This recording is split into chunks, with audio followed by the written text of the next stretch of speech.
Hello, everybody. My name is Kyle Constable. I'm the Connecticut Mirror's Manager of Membership and Audience Development. This is a CT Mirror member event, and we're super excited to have you. This is our first ever coffee conversation, yet another one of our online events that we've started putting on during the pandemic here. The focus of these events going forward is going to be more policy oriented. We really want to dive into particular issues and have substantive conversation on those issues. And of course, the issue we've chosen for this first coffee conversation is perhaps one of the most important conversations that we could be having right now, and that's about the children in the state of Connecticut and their safety heading into this new school year. So today's conversation is going to take a look back on this past school year and the lessons learned in the transition to digital and the road ahead heading into this coming school year. And certainly with yesterday's news, there's quite a bit to talk about. So thanks again for supporting us. If you're here, that means you are a supporter of the Connecticut Mirror. You joined with us in that work, and thank you so much for standing with us in these difficult times. And at this point, I'm going to go ahead and hand it over to John. John, take it away. Kyle, thanks so much. And thanks to everyone for making some time in your busy day. I'm sure everyone's used to life running at a little bit different pace than it may be used to. And the fact that we can gather together for a conversation like this at 10 o'clock in the morning over coffee is, I think, one of the nice outcomes, one of the better outcomes of this entire strange year. As Kyle said, obviously, there's a lot of news from yesterday that we'll get to. The state has said it's not going to dictate how school districts should educate this upcoming school year, leaving it up to towns to decide on in-person learning, remote learning, or some combination. And you're going to have a chance to ask some questions of our panelists. As Kyle said, there is a chat function at the bottom of your screen, and that's going to be really for a conversation amongst folks who are on here. It doesn't have to just be the conversation that you see on screen that's happening. You can chat amongst yourselves. Of course, as you're chatting amongst yourselves, just please keep it civil. You can also use the Q&A function on your screen if you want to direct a question to one of our panelists, and we'll get to some Q&As at the end of our program. I want to let you know that our event is sponsored by the University of St. Joseph, whose master's degree programs help K-12 teachers improve outcomes for their students and improve employability and salary potential for themselves. This program is also being recorded for our podcast, Steady Habits, which you can find at steadyhabits.org or wherever you get your podcasts. Please subscribe. Our panelists are Miguel Cardona, Education Commissioner of the state of Connecticut, Ryan Brown, a middle school teacher from Bridgeport, and the Connecticut Mirror's education reporter, Jacqueline Rabe Thomas. And to start our program, I'm going to hand it over to Jackie, who has a presentation to maybe set some of the groundwork for what we're going to be talking about. Jackie? Hello. Could you allow me to share my screen? I think we're good.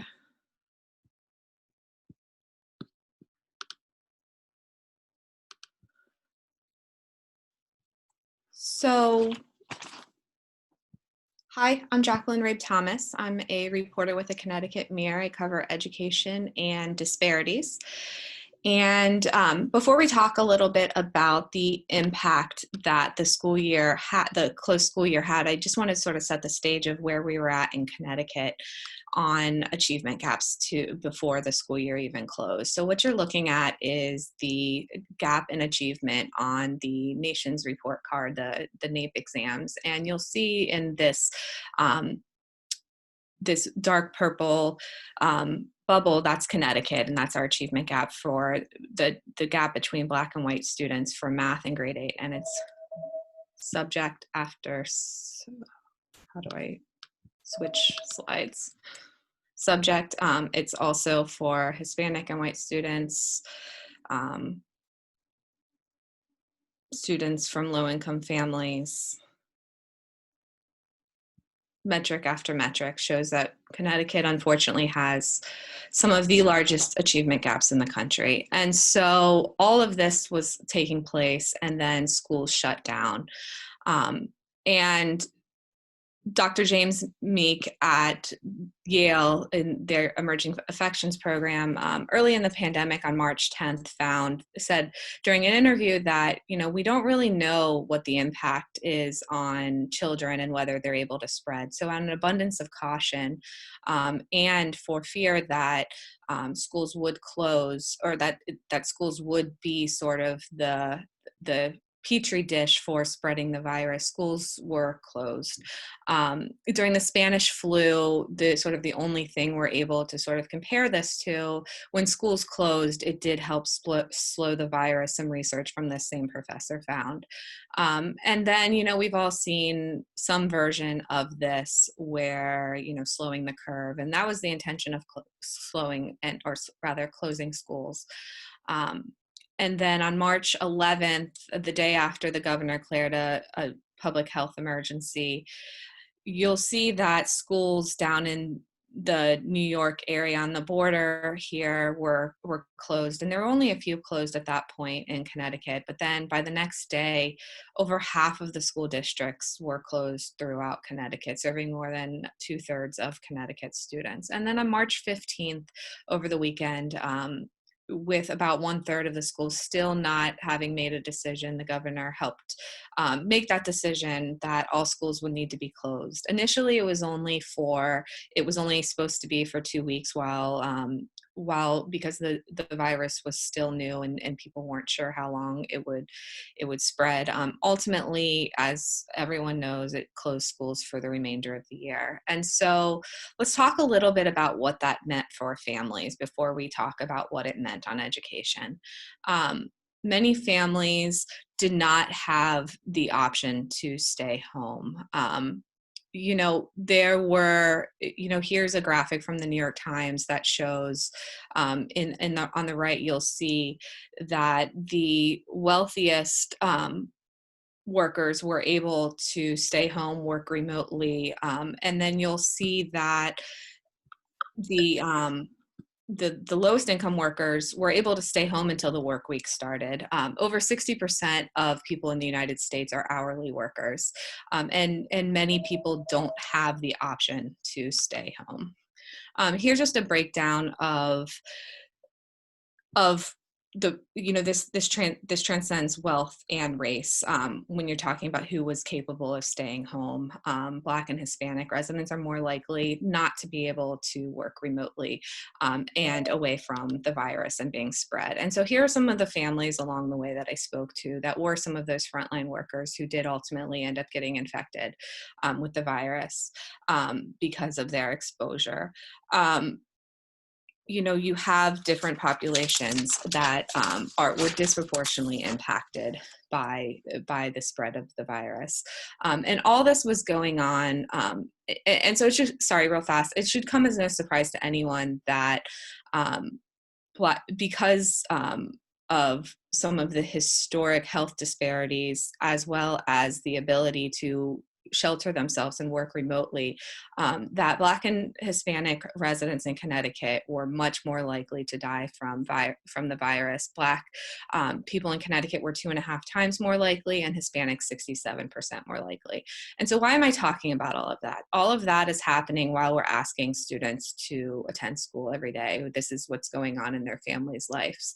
And go to school remotely at that, where some might not have devices, some are dealing with the trauma of losing a loved one, some are dealing with work loss, or still having to show up and cope with the virus. And so this is a picture in New Canaan that the commissioner shared early on of some successful learning strategies that districts were participating. On the right is Glastonbury. In Glastonbury, when schools closed, before schools closed, every student was sent home with a Chromebook or an iPad, and those who didn't have access to the internet were sent home with a mobile hotspot. That wasn't the case for many districts across Connecticut. You'll hear from Ryan Brown later today. This is a quote from him when I interviewed him early in the pandemic about sending kids with paperwork home was really the only option, given that many students did not have their own device at home. So you'll hear more from him later. And so let's just talk very briefly about students and what happened to them. So 21,000 students in Connecticut. This is a survey that the State Department of Education did in mid-June of all the school districts, and they found that 21,000 students, it's 1 out of every 25 students in the state of Connecticut, didn't sign on even once to remote learning.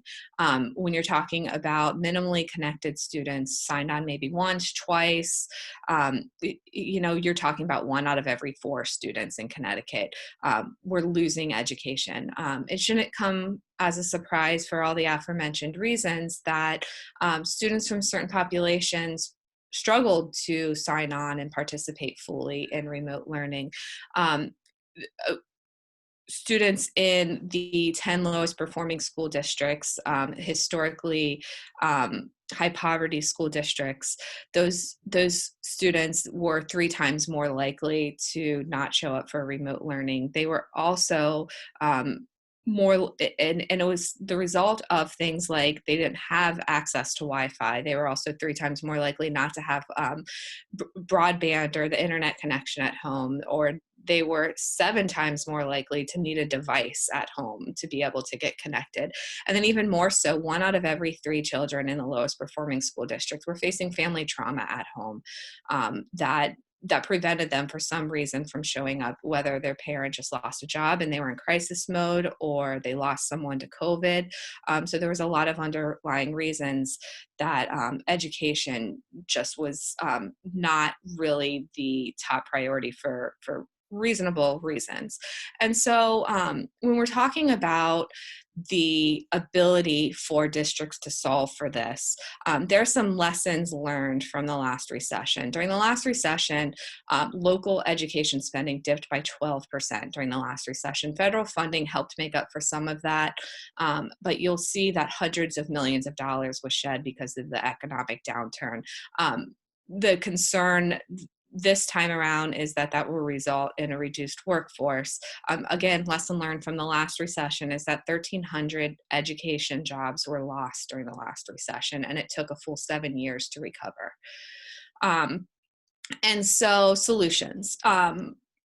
After talking to numerous teachers, numerous educators, there was one common theme that, the best education is live in-person instruction, but if health and safety reasons don't provide for that or make that a possible, the next best solution is to have live synchronous instruction and to have that as sort of the goal, and then try to accommodate and make it so that students are able to participate either through providing them devices, having Wi-Fi accessible, as well as for students who aren't able to log on at the exact time that instruction is taking place live, maybe record the event so students can listen back to it later.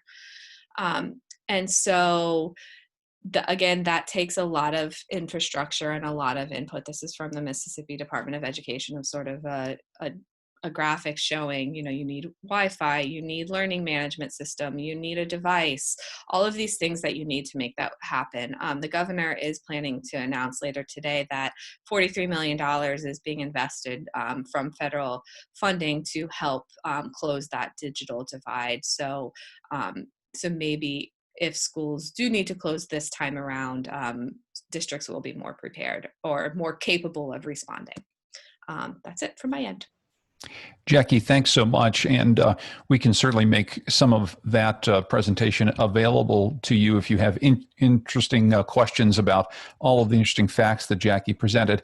I want to bring in Ryan Brown and Commissioner Cardona. And Commissioner, if you'll permit me, I'd love to go to Ryan first, because as we hear some of what Jackie said there, we even heard a quote from you. Obviously, what's happening on the front lines in all the districts around Connecticut is what we're really interested in. So if you could, Ryan, maybe just give us a little bit better sense of what it was like whenever you had to move from your traditional teaching model into this online learning model. I mean, what was your classroom like? My classroom, I say like my classroom prior to COVID was, like I teach 7th grade math, and so a lot of the discussion that I was having during class was pretty rigorous at the time. And so when we moved from classroom learning to distance learning, I had to unfortunately drop a little bit of how rigorous I could go and how deep I could go with certain lessons, because I know that there was going to be a little bit of a drop in terms of what I'm able to do from my house to reach the students. And that's just from my perspective. You know, I don't have a smart board at my house. I don't have, you know, those items at my house. And so I know that there are certain things I could not show. And so that kind of dropped the rigor down for students. In terms of attendance, I would say most of my students would come to school each and every day. But then when we started to do distance learning, sort of what Jackie had mentioned in the very beginning about students not having access to Wi-Fi or access to devices, there was that sort of natural drop-off that was sort of magnified because of the access before COVID even happened. You know, there was little to no access to technology before COVID happened, due to, you know, how education is funded and just in general for urban districts. And so when COVID happened, then there was that drop off where it was like, okay, now students that don't have access, they also don't have access to their education. And that's the only way they could get it. You know, when we have other districts that with families who have that income, if you look at like the district reference groups in terms of how much income, what the median income is for each district reference group, there's almost $100,000 drop between families in district group A and then all the way down to the last district reference group. And so that means that there are families who have to spend money on rent, on bills, on food, on clothes, and things like that. And they don't have that extra income to say, all right, here's a device, now you could do your distance learning. Whereas in other districts, they already had it in place because they had that income. They could fund their students and their children's education. So that's what we were kind of experiencing on my end. And Ryan, I should ask you too, you mentioned that you maybe didn't have some of the tools at home yourself. I'm wondering if you can talk about that, about how you and your colleagues were trained and what technology you had, because, you know, the students obviously had these barriers. They weren't used to any of this, but I'm going to gather most of you weren't really prepared for this either. Yeah, I think that's the general consensus for not just my colleagues, but a lot of other colleagues in the district as well, is that a lot of people did not know that the technology was available to them for them to use. And a lot of it had to do with device access. I knew that we had bought the Microsoft suite because we had devices and we had Chromebooks in our rooms for our grades. And so, and when I say our grade, I mean like my grade, 7th and 8th grade as well. And so I knew about the technology, I knew how to use it. And so what happened was I ended up showing other staff members how to use the technology as well, and how to navigate Microsoft Teams, how to conduct their classrooms through live teaching, et cetera, et cetera. And they ended up being able to figure it out pretty quickly. But I think there was a little bit of a time loss between when distance learning started and then when we were able to fully put out the education program through Microsoft Teams. And I think that's part of the problem, was that they didn't know it was available because the students didn't have access to the devices to be able to use the technology that was available. Well, let me turn to the commissioner, and as you hear some of what Ryan's saying, Commissioner Cardona, what are some takeaways from you? Obviously, there's that education gap that pre-existed COVID. There's the technology gap which pre-existed COVID, and there's probably a learning and technology gap that a lot of the teachers had. As you are assessing what happened at the end of this past school year as COVID shut down schools, what are some of your big takeaways? Sure. First of all, thank you for the invitation. Always nice to be here with you. Nice to hear from you, Ryan, and thank you for your work. I've had a chance to meet you before, and you know, it's crazy how things change so quickly. And Jackie, your work is amazing. you really brought us back to when it started. And even before it started, let's not forget that Connecticut has some of the worst achievement gaps in the country. There's nothing in those data, as sad as they make me, that surprises me. COVID and the effects of COVID exacerbated the issues, but you saw the gaps that were there before COVID, and that we should have a sense of urgency and will to address those. And we do, but it just brought it to the forefront. I think another thing that Jackie was absolutely spot on in bringing up is when we talk about disparities, it's not limited to education. Health access disparities, income disparities, housing disparities. And, that picture of the coffin was really sobering, because I remember where I was when I heard that Black and brown people are dying at a greater rate. And, that hit me differently, because I know that some of the fear and some of the concerns with returning have a lot to do with that as well. I know that in many of our urban communities, there are multi-generational families. So it's important to think about gaps, not only with education, but also what people are thinking about with regard to their susceptibility to COVID and the long-term impacts on their family and the anxiety that produces. So there's no easy solution here. There's no one, this is the best, we're learning as we go along. But I want to bring up something that I think it was glaring in the data. We're in a health pandemic, but we're also in an education emergency. We're in a situation now where, when students lose learning, and despite the best efforts of teachers like Ryan and others who have done everything in their power, spent their own money to try to get kids connected, students are losing out on academics, but also that social emotional piece, that community. And we have a responsibility to try to connect that as best we can while promoting those same health, because at the end of the day, we also know that in some of these same communities, the risk is greater.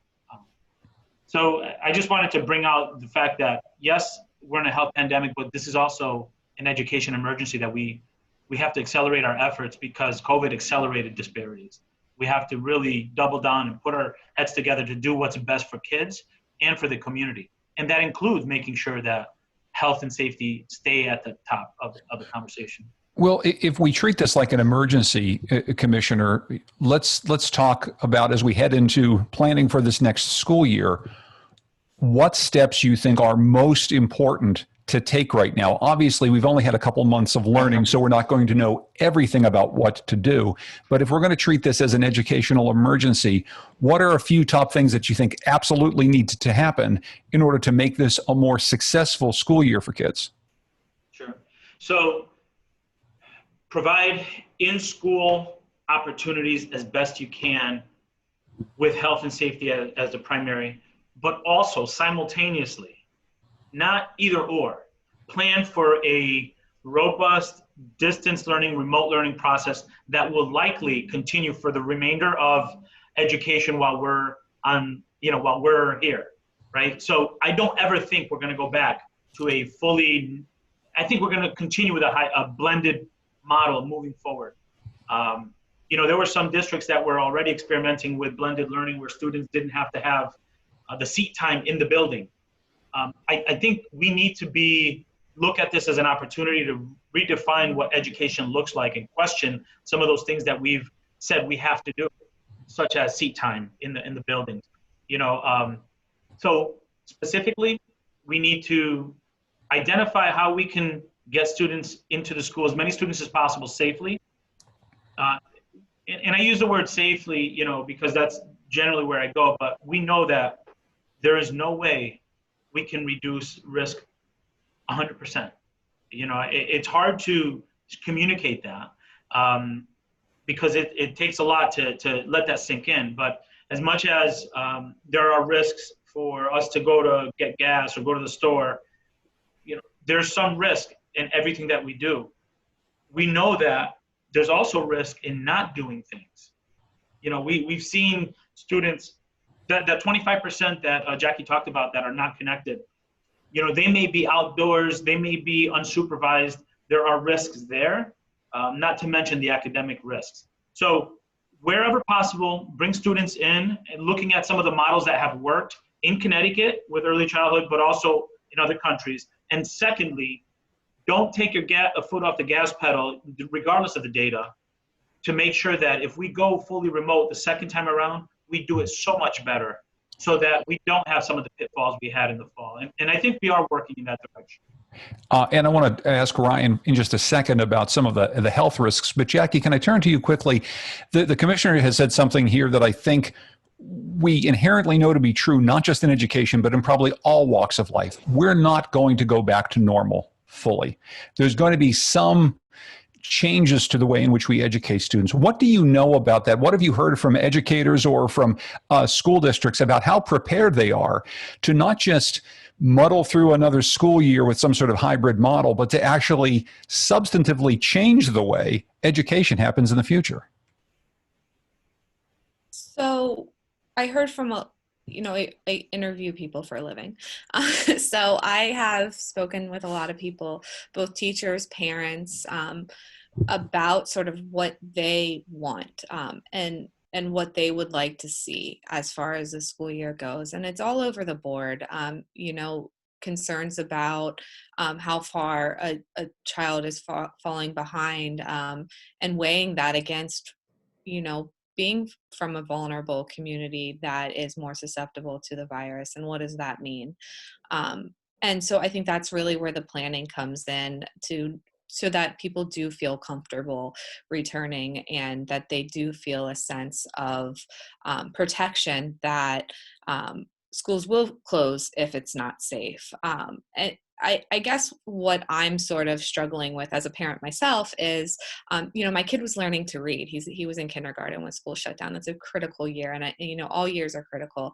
But it just sort of broke my heart that he didn't get to see his friends. He didn't get to see have those communications with the very people that he wakes up to go to school with, and that weekly session that he had with his class where he got to see all his friends really was the highlight of his week. And as I was interviewing people for this story, there were so many parents whose kids didn't get that, either because they didn't have a device, they had to work during the day when that was going on, or they had spotty Wi-Fi and it kept signing them out during that time. And so I think what I universally heard from people is that there needs to be some sort of connection, whether it be a Zoom call or it be live in person. I think it's sort of the universal feeling that I've seen and heard from people.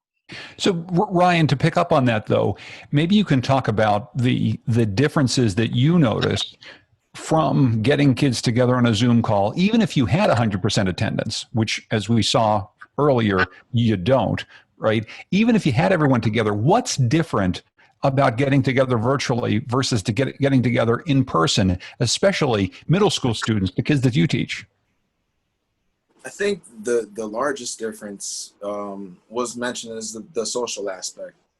I think when we were all learning how to teach, we were told that basically we had to teach a certain way in order to reach our students. And so like small group instruction, like a Paideia seminar, stuff like that, where you're actually feeding off of being in person, being able to see and learn from people that are right across from you. And then when you go to distance learning, some of those things kind of go out the window a little bit. And now what you find is that teachers are doing a lot of the heavy lifting because they have to make up for that lost area that wasn't really lost in the classroom. Like if I give an assignment in the classroom, I can say, all right, here's your task. As a group, figure this out. But online, I didn't have that ability to do that. And so I think that was the biggest thing. But also on the flip side, I was able to teach the whole grade at once, which is not something that you would be able to do normally. And I thought that was pretty amazing for technology purposes, because I'm like, oh, now I have every single kid in the 7th grade that I'm able to talk to students are able to talk to each other when normally in classes they weren't able to talk to each other because they were in different classes or something like that. So that was a pretty good part about, I would say, doing the distance learning, is that they had an opportunity to chat with each other through the chat feature and stuff. So like that was a good part. But definitely there's a lot of methods that weren't able to be explored because of the distance learning. Another good part we've heard, Ryan, is that for some students, all of that social emotional stuff that can be so positive is a big negative. They don't love being in the school classroom. Bullying is a real thing. There's all the ways in which you're uncomfortable if you're in middle school. It seems as though you probably had some kids who thrived in an environment where they didn't have to figure out what shirt they were going to wear every day and whether or not they were going to sit with friends at the lunch table. Absolutely. I think there are some students that benefit from not only, there are obviously some students that I had who were pretty already to themselves. And so that when this happened, this was sort of like their wheelhouse. They were like, all right, I could definitely do this. This is fine. But there are also some students who would feed off of some distractions in the classroom, who then were put in a distance learning environment. And they were like, oh, there's nobody that I need to try and feed off of. Now I'm just left with me and my intelligence. And they really showed that through distance learning, because some of the work I was getting back from many students, I was like, man, if this were, regular school, I'd be telling you, this is amazing. I'll be putting your work on the board. I would be doing all these things. And so I was really impressed with that aspect, where students definitely stepped it up and they took it for what it was. I'm wondering, Commissioner, if you can talk about that. There's some positives that we maybe take away from this a little bit, because we've heard for years that managing classrooms can be one of the most difficult tasks, especially for new teachers. You're managing things a little bit different way. You don't have the distractions. Are there some positives to learning online? There's always positives to some positives to learning online. I wouldn't say that for the majority of students, this was the preferred method. I'm sure Ryan's students and high school students in particular really missed that social. And let's remember, schools is not just academics. It's the extracurricular activities. It's getting out of your comfort zone. It's those relational, emotional intelligence that students develop, right? Are there benefits? There are. Ryan spoke to some of those. Students were able to pick up on things quickly, or go back to a lesson that might have been pre-recorded, or have links to different reteaching strategies, or work in groups in a way that they might not have in the past. As Ryan mentioned, he was able to speak to all his students. So there might have been groupings there that wouldn't have existed in the schoolhouse. There are some benefits. I think, we not only in education, but we have to look for silver linings at times, while recognizing that we want to take the parts of the silver linings that we like. I really enjoyed spending more time with my family at the beginning when there was a stay-at-home order. But I also recognize that as we move forward, there are certain things that I want to keep and certain things that I recognize the importance of how we had it before. As much as possible, try to get back to that. Yeah, it's funny you say I enjoyed spending time with my family at the beginning. I think a lot of us felt that way. Right? And then over time. Yeah, right. No, I do totally enjoy it. I think we got to the realization that this is going to go on for much longer. And I think that's when it started really, people wanted just to get back to some level of normalcy. Jackie, I'm wondering what we learned about families that have multiple children. Ryan gave us a really great example of something that he was able to do that he wouldn't previously have been able to do: teach to an entire 7th grade, right, in a remote environment. The thing I think about, though, is you've got a family with, say, 2 or 3 kids, different grade levels, maybe going to different school districts because of some of the options that we have. Jackie, what do we know about the ability of parents and students to navigate the fact that maybe somebody's got to be online at 10 o'clock for a math class while somebody else has got to be online at 10 o'clock for a reading class? It seems as though that's an impossible thing to juggle. So in the article that we published today, I interviewed a woman. She's a teacher in West Haven.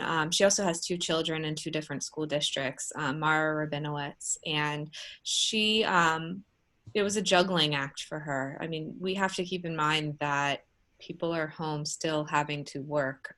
Many teachers have children that they are having to help navigate. You know, we've deputized parents to also become teachers almost.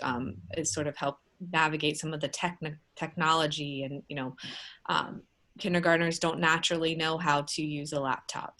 And so there was a huge learning curve with those sort of things. And so Mara, she's an English learner coach, a bilingual teacher in West Haven. And so she was having to, between phone calls, reaching out to families who weren't fully participating and saying, hey, how can I help you get what you need so that you're able to participate, was also having to get her, I think it was a 6th grader son, signed online in Fairfield schools, and her other son in a Trumbull school had more worksheets. So, it's chaotic in homes right now, trying to, especially with young children, to be able to navigate sort of that work-life balance of making sure, and, parents are feeling guilty right now.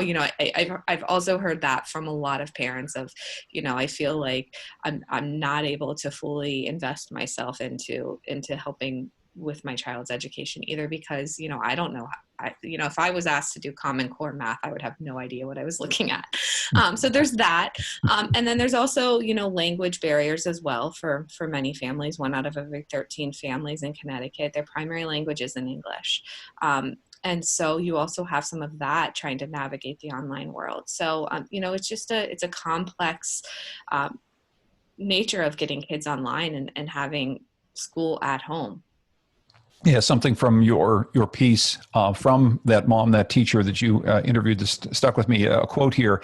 She said basically that her older son had a little bit more structure in his schooling. For my younger son, she's just sort of told, kind of go on whatever you want, she said. It's night and day and really, really unfair. It's really disappointing. School is not just about giving kids work to do and then having them complete it. You need a teacher on the other end that teaches them. Ryan, you're the teacher on that other end. I'm wondering on that issue of parental involvement. That's a big issue right now. We've always known that parents are going to help with homework in a traditional model, right? Well, now it's parents helping on a daily basis, and some parents, because of their work schedules and all sorts of things, are more able to help than others. Yeah, I think that was one of the biggest pieces between districts and families and what they're able to do during the pandemic, because a lot of the urban districts and a lot of the districts that are on the lower socioeconomic level are also all essential workers. Essentially, they're the ones that are showing up to a lot of the stores that we're shopping at, or they're the ones that are showing up to the hospitals and et cetera. And so a lot of parents weren't available to monitor their students and what they're doing online. And some parents had to probably stay home and say, okay, I have to work with my younger child, but they also had problems with the technology, because if the students didn't know how to use the technology, then the parents definitely didn't know how to use the technology either, because they haven't used it when they were in school. And I think that was a huge barrier with our urban districts as well, is that they weren't, like, most of the parents now were not taught the way that their students are taught right now. And so there's that streamline of, well, this is how I was taught, so this is how I'm going to teach you, is kind of broken because of technology and because of how things have gone.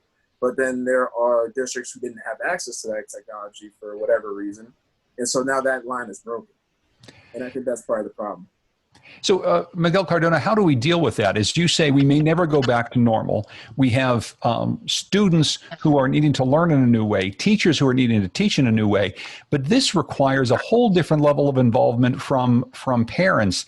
And that's, frankly, a gap that's a lot harder for you to close. I think Ryan said it perfectly. Probably almost every parent in Connecticut wasn't educated in the same way that their kids are being educated right now. How can you possibly expect them to help with the math or any other homework because they don't have some of the same background? What do we do about closing that gap? So I think in March, in the graphic, I remember March 12th. I remember that day vividly. There was a conversation, a superintendent phone call, and we had a state epidemiologist on there. And, when superintendents heard what they learned, that you saw schools closing, within a week, everything was shut down. So it was an instant shift over.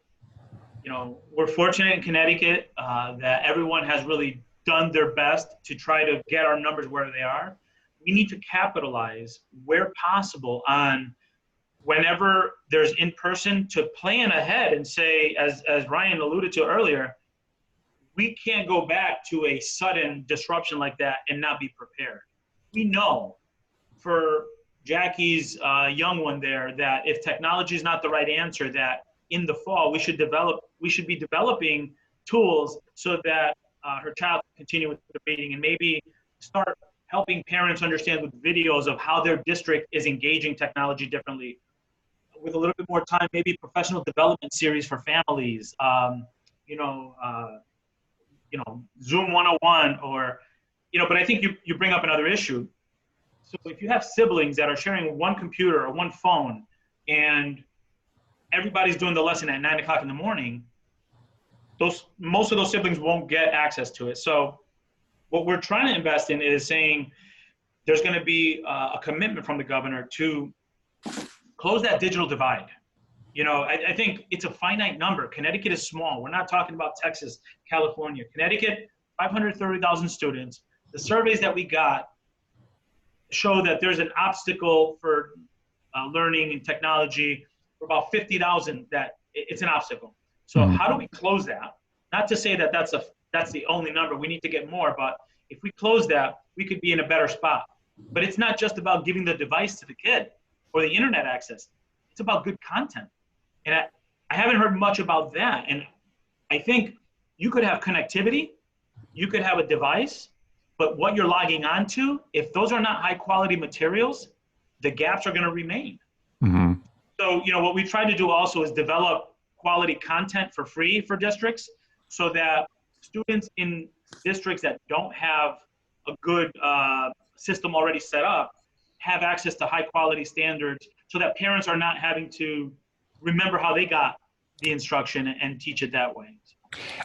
You, of course, as you talk about closing the technology gap, it's particularly acute for some school districts, but it's something that if you want to solve the problem of having multiple students in one household all having access to the technology, there is going to be a cost involved. One of, I think, 3 stories that Jackie published yesterday in the Connecticut Mirror, which you can read at ctmirror.org. I'm reading here, additional cost to reopen Connecticut schools during a pandemic, $420 million.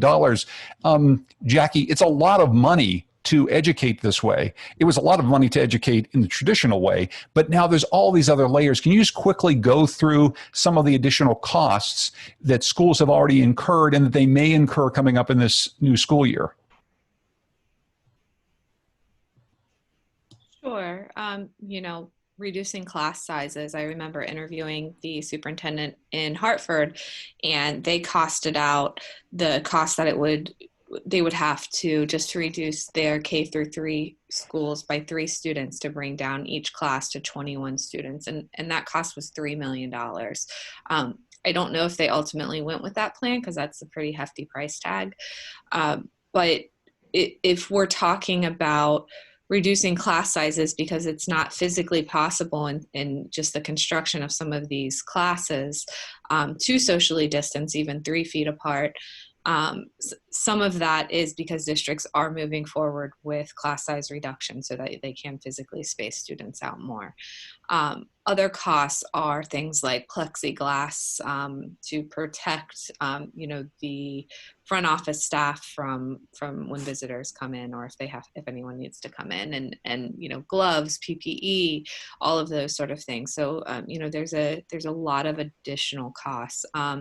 School buses, however, I've been hearing that there's not a lot of availability for extra school buses in some parts of the states. There's not a lot of school buses just sort of sitting idle, waiting to sort of get contracts. So a lot of the costs, there are some additional costs with that for things like monitors of buses, but not necessarily new routes for additional buses to come online. So there's a host of costs. The technology costs, and the commissioner can probably speak more to this. The majority of the technology costs that were reported came from the districts that have historically been under-resourced. And so I think that's part of the plan, is to help close that divide, to help bring students back online.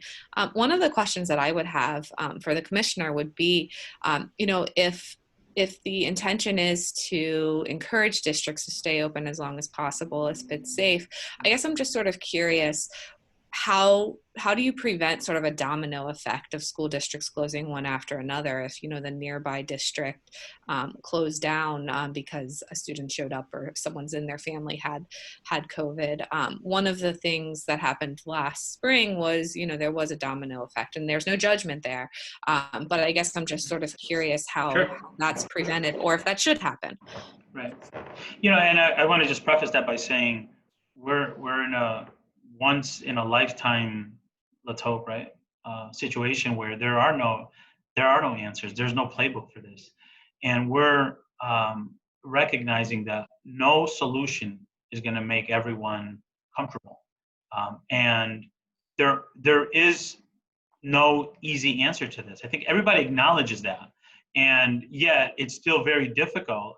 As a parent myself, it's going to be very difficult for me to move in a direction that's anything less than what I experienced before with school. So the decision, so your question about the domino effect, we're really trying to stand up health data indicators based on the 3-4 months of what we know about COVID, the spread, to give thresholds for districts to start thinking about when it's appropriate to close and when it's not appropriate to close. We had last night a team made up of epidemiologists from the State Department of Education, from the State Department of Public Health, epidemiologists from Yale School of Public Health, looking at different models so that we could give districts some threshold.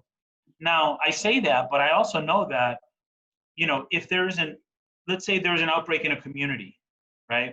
That community should be able to make decisions with input from their local health department on what's best for that community. And I think that's the message that we needed to get across yesterday, is that who's in a better position to make a decision about health and safety in that community, given the context too, right? If I have a school with 100 teachers and 20 of them are not there for one reason or another, that's a health issue. It needs to be a local decision to determine that. I think not being honest about that is when you increase fear that someone that's far away is making decisions about health and safety. So to the domino effect, clear standards, and the realization that it's our responsibility to educate children as best we can in person. I'm looking at some of the comments and some of the questions that are coming through. This is really about giving kids an opportunity to grow and thrive. But I recognize we were the first to close and the last to open. So there's a lot of fear. There's a lot of concern and uncertainty that might drive a district without good benchmarks to move in a direction.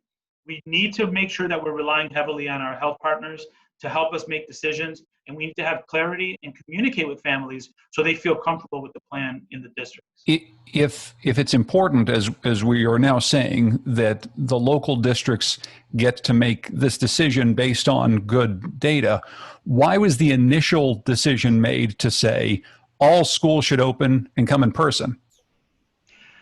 We wanted all students to have an opportunity to come in person, and the data suggested that we should be planning for that.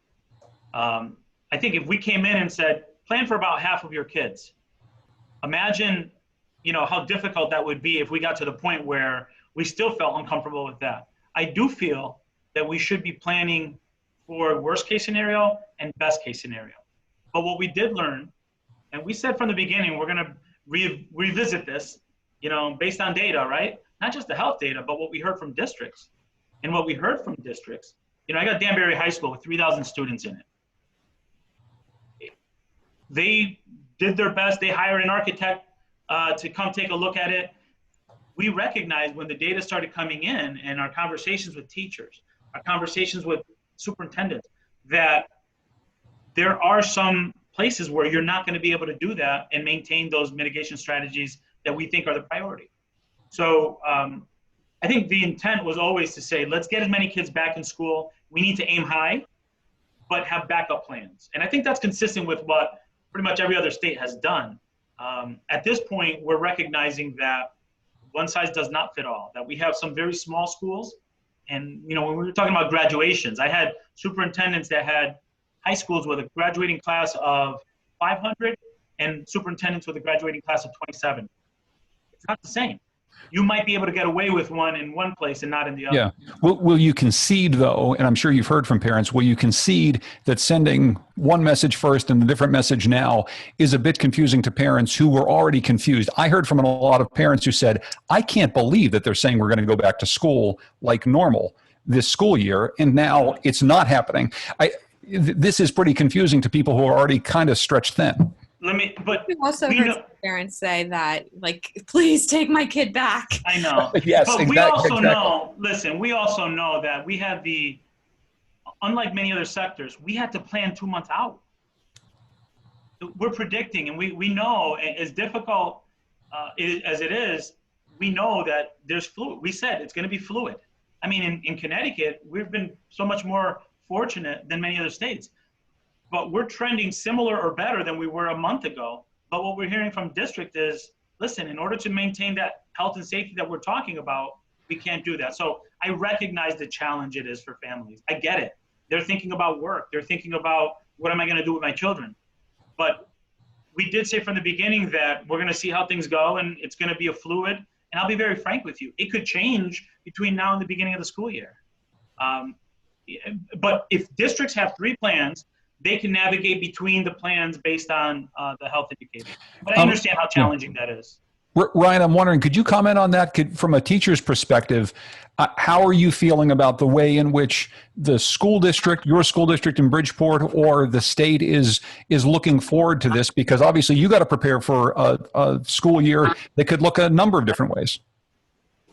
I'm just going to speak for like many of the teachers that I've spoken to and that I know, that a lot of us are worried for a lot of different reasons. I think one of the reasons why we're worried is because, like, we know, like, I teach in Bridgeport, and I know that returning to school in Bridgeport is not going to look the same in other districts, just based on access, based on all those inequitable factors that are in place already, that no one in place right now had anything to do with creating, but it's still a problem that needs to be solved. And so I think that's one of the biggest worries. The second worry is like, well, if we do, say, a hybrid model or something like that, does that mean I have to create a distance learning lesson and a live lesson? And how much work is that going to put on my plate? And then what about access to materials, PPE?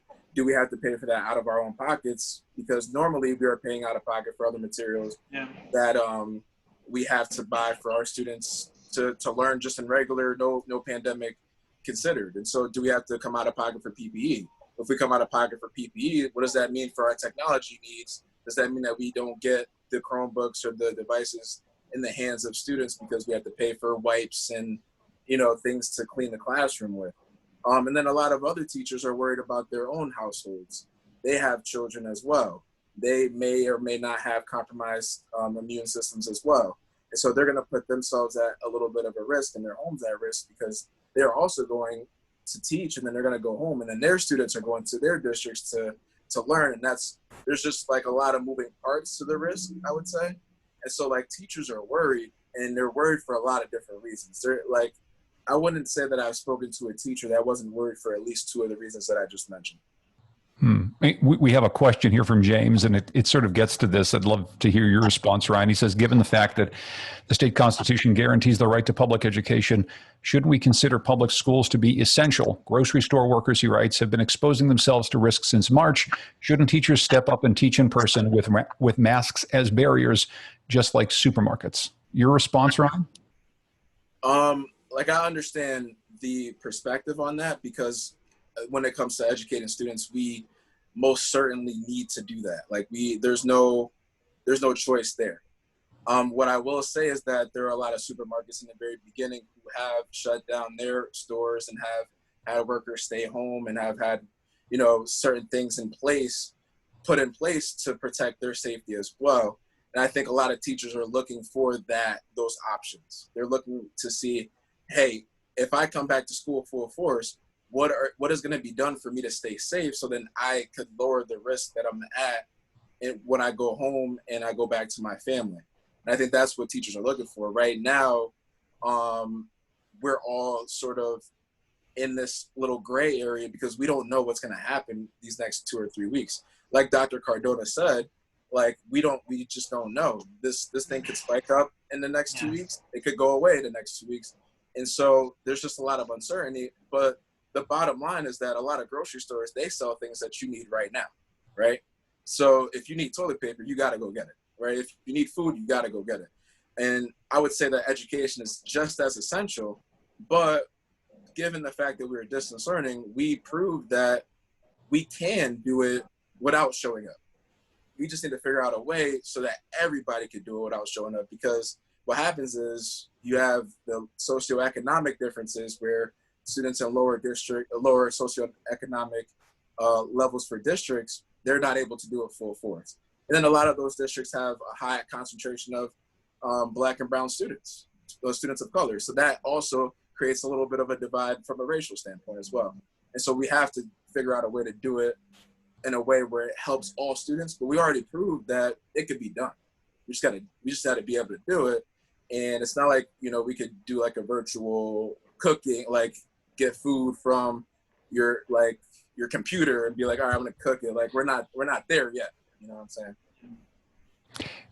I just want to let everyone know we're just up at 11 o'clock right now. We're just going to take a couple more minutes. I know everyone has tight schedules, but we've got a few more questions to get to. Commissioner Cardona, quickly, we got a question here. Can you address what you're doing regarding remote distance learning for special needs? For example, have you looked into assistive technology such as robot-assisted instruction for children on the autism spectrum? Thank you for that question. Without question, students with special needs, especially students with autism, have really been impacted significantly. I read a story recently about a family who they're struggling because their child doesn't want to wear a mask, facial covering, and the mother is going out and she's just struggling with that. And so I feel for those families and recognize the challenge that they have. So with regard to remote learning, I want to kind of just touch upon, just be very clear. The investment, first of all, that the governor is going to be discussing is going to be on closing the digital divide, providing PPE and cleaning materials. So Ryan, absolutely. I heard from a student that said, if I don't have soap before COVID in the bathroom, what makes me think I'm going to have soap later? So we need to be very clear about saying, no, these are the things that we think are important, and we're going to have to put funding behind that. To the special education question, we're working with our partners in the special education advocacy world to try to identify best practices and we really feel that Connecticut right now needs to think about how we're prioritizing our students with special needs. Even if we were to go into a hybrid, how do we get it so that those children have access to in-person learning, even more so than maybe most other students, because they've lost the most. So I want to just identify that we've acknowledged that for students like children with autism, that we need to acknowledge that.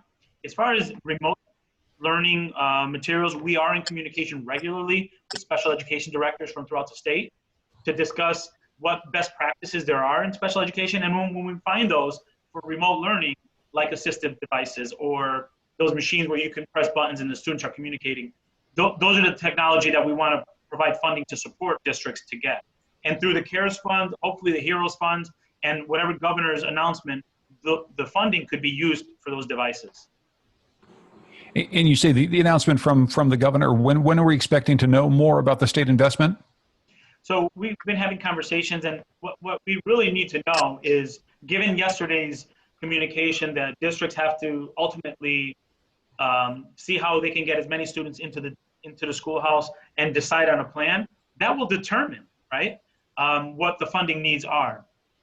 So I know that the governor is the cleaning supplies the PPE is something that he's made a commitment that he's going to want to support for the schools. Technology is another one. Other things like bus monitors are dependent on whether or not you're going to have full buses, right? If you go hybrid, you might have half the students. You may not need monitors as much because you're going to have 15 kids on a bus. So once we hear from districts what their plans are, it's going to make it more likely for us to know how we can better support them with staffing. Jackie, before we run out of time, what are the big questions you're going to be asking of educators, of superintendents, of parents and students? What are the things that you really want to know about what's happening for this upcoming school year? I would love to know how students who aren't able to participate fully in remote instruction, given that there are signs that remote instruction is not going away, how students will be engaged. Will there be any requirements on districts to ensure even weekly contact or weekly efforts to reach out to districts, whether or not there will be some accommodations made to students who aren't able to participate remotely. The commissioner kind of mentioned that about special education students. There's just some students who are not, remote education is just not going to work for, and if there's any sort of guardrails for those students. Commissioner, do you have any quick thoughts on that? Very quickly, yes. We have to recognize that we had a shutdown in March. We're likely not going to be a stay-at-home order. So schools will be open. The degree to which students are coming in is going to be based on data. But schools should be open. We should have access to the technology there for students. It could be very small group if things get really bad. But it could be full in-person if the numbers stay low and we do well in Connecticut. So that's a fluid thing, but I don't want us to assume that the second round, if we have to go remote learning, is going to be as abrupt as the first one. And we have to do better. We have to do better for our kids. Ryan Brown, how about you? Do you have any questions of the commissioner or questions that you're going to be looking at for this upcoming school year that you think really need to be addressed? It's just honestly just trying to reach every student. That's basically what it is. I mean, someone already elevated the idea that special needs students are not getting the support or the basically support that they need through this process for distance learning.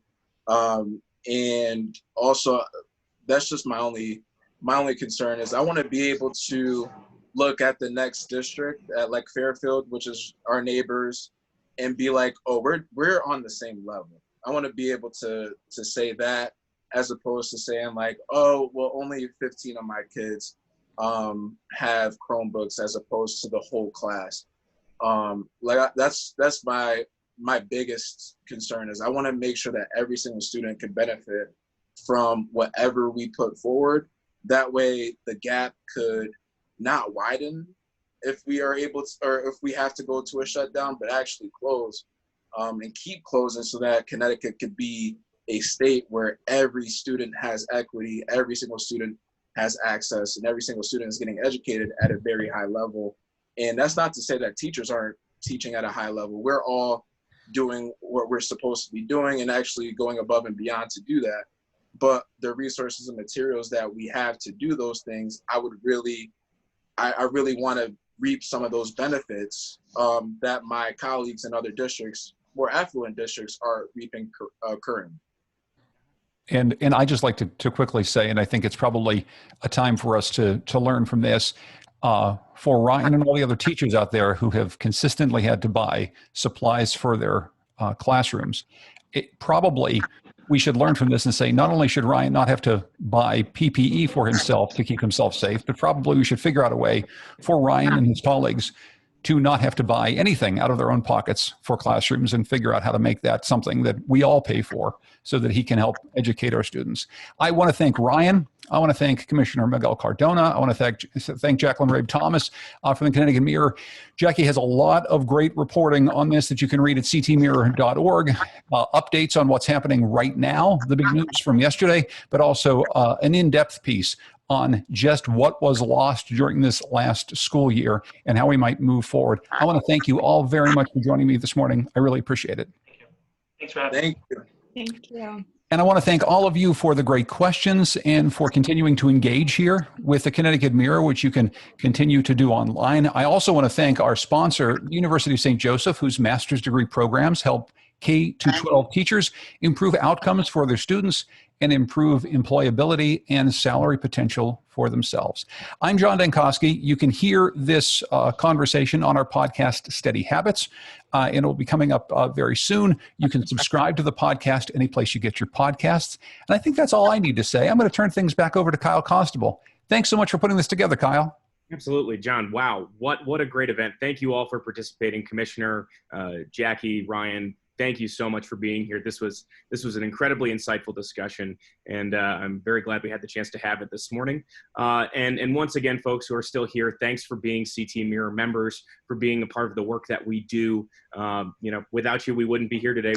Jacqueline would not be able to do the reporting that she does every day. That we believe is making an enormous difference by shedding light on the most important issues of our day. So keep an eye out. We've got some more exciting events coming up soon, and hopefully we'll be announcing those in the near future. But thanks again for being here, folks, and stay cool. It's really hot out.